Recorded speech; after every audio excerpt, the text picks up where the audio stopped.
بسم اللہ الرحمن الرحیم۔ السلام علیکم ورحمۃ اللہ وبرکاتہ۔ فجر کی نماز کے بعد کی دعا، بے چینی کے وقت کی دعا، یعنی فجر کے بعد اگر آپ یہ دعا پڑھ لیتے ہیں تو پورا دن بے چینی اور کرب سے بچے رہیں گے۔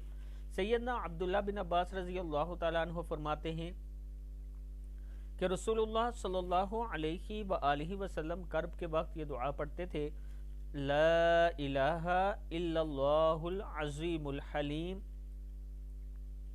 لا الہ الا اللہ رب العرش العظیم، لا الہ الا اللہ رب السماوات ورب الارض ورب العرش الکریم، لا الہ الا اللہ العظیم الحلیم، لا الہ الا اللہ رب العرش العظیم، لا الہ الا اللہ رب السماوات ورب الارض ورب العرش الکریم۔